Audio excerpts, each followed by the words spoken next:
8:21. Let's talk a little movies with our good friend David Blaustein from ABC News. Good morning, David Blaustein. Good morning. How are you? I'm doing fantastic. Let's get right to it because everybody's dying to know the new installment of The Hunger Games with everybody's favorite Jennifer Lawrence. What do we think? What do we think? Well, the first movie I thought was excellent. I liked it. And I'm a fan of the first. I'm a fan of the first two books. I did not like the third book. I didn't get past page 50, to be honest with you, because I just didn't like where it was going, and it started to feel a little like Twilight to me. So I said, forget that. So, I obviously had concerns when they announced that the last book was going to be made into two movies. I didn't see how that was possible, but I feel a little better about it now that I've seen this particular movie.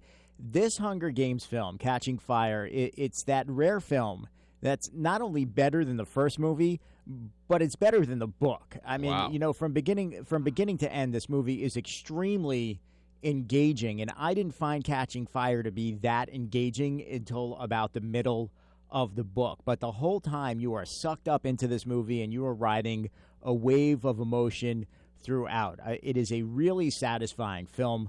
A lot of it has to do with Jennifer Lawrence. I mean, if you're not familiar with Jennifer Lawrence by this time, well, I don't know where you live, or what you've been doing for the past 2 years, but she really is one of Hollywood's better actresses, and there's a reason why she won an Oscar for Silver Linings Playbook, and she is just, she is it, and she carries this movie on her shoulders. Not to say that the rest of the cast isn't excellent. I mean, it's filled with Oscar winners and Oscar nominees and critically acclaimed actors. You throw Philip Seymour Hoffman as Plutarch Havensby is it Havensby? I don't remember how he pronounces his last name in the movie, but man, he's really excellent as well. You have Josh Hutcherson, who's great as PETA, and we'll see him hosting Saturday Night Live this weekend. I have a feeling that's going to be really funny.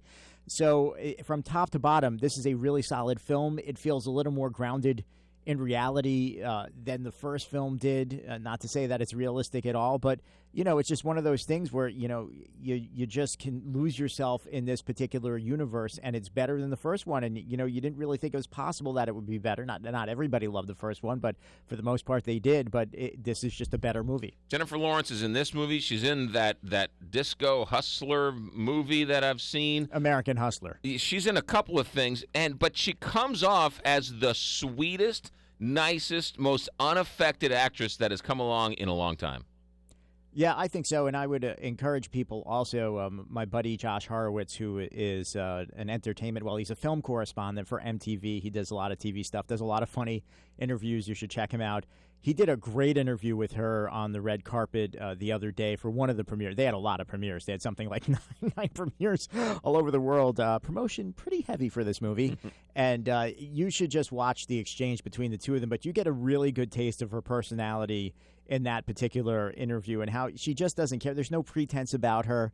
She's very, very real. I mean, that's something we like to say about actors because we like to believe that, hey, they're just like us. But, right. Jennifer Lawrence really is, at this particular point in time in her career, and I think she's only 23, she really is just like us. Yeah. So young. And I love that her roles are so diverse, too. I loved the movie that, I can't think of the name of it now. Winter's Bone? I loved Winter's Bone. Yeah. And I think when she filmed that movie, I might be wrong about this, but I think she must have been 19. I think that was filmed it must have been filmed 4 years ago. I think she was only 19. Yeah, I think you're right. And she carried herself like, she was in her mid-20s. Mm-hmm. And it was hard to believe. It was hard to believe somebody that young could give a performance like that in a role that complex, because that was a really complex role. And that's why she was nominated for an Oscar. And even when she was nominated for an Oscar at that point, people weren't really talking about her. People in Hollywood may have been talking about her, but the general public, they were not talking about her. But then, she goes and she does the X-Men movie and obviously gets cast as Katniss. And as soon as she was cast as Katniss, then the awareness on Jennifer Lawrence became great because that highly anticipated role. And by the way, there's some people who think that this movie might break the Avengers record, the opening weekend record of $207 million. be kind of hard to do because I don't believe that they're showing this movie in 3D, and the Avengers was shown in 3D and on the IMAX. I mean, there is the IMAX experience.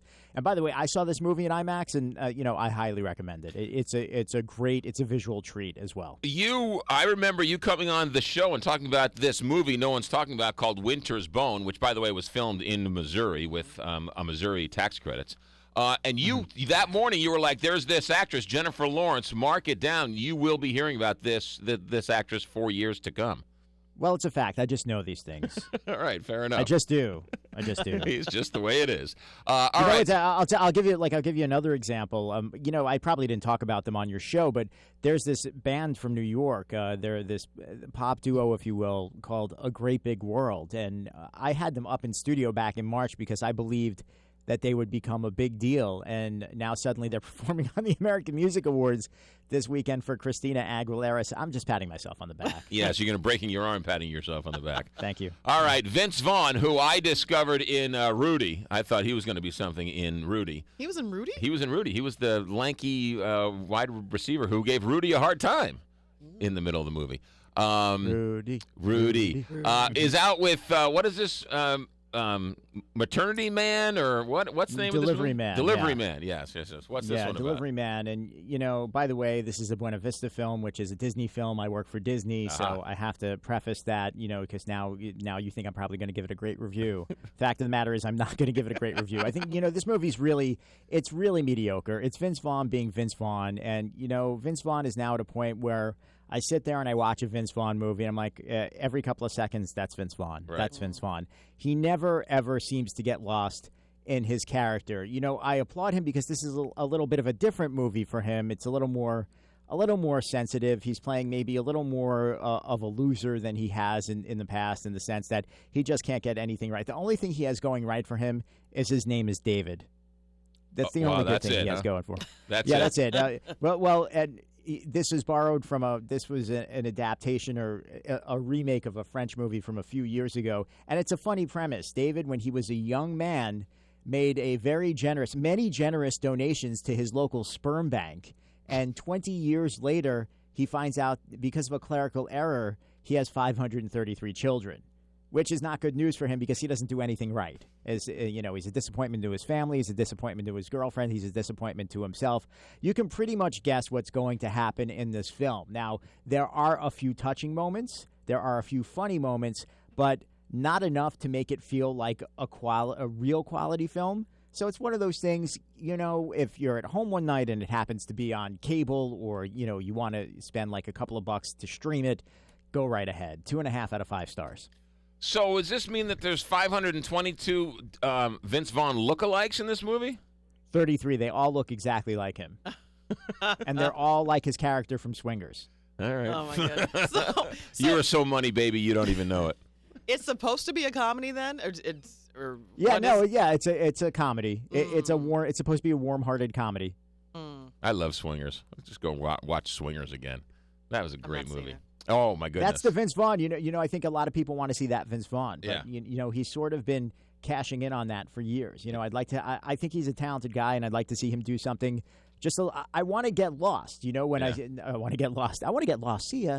No, I'd like to get lost in a Vince Vaughn role. I'd like to sit there and not think about the fact that he's Vince Vaughn. Yeah, that's a great point. David Blaustein, he's the best. He's with us every Friday. We love to have him. David, be safe. Have a good weekend. We'll talk to you on Wednesday. Take care. All right, good. David Blaustein here with ABC News. He came on the show and said, mark my words, this Jennifer Lawrence in Winter's Bone is going to be something. Well, he was right. He was right on. Yeah.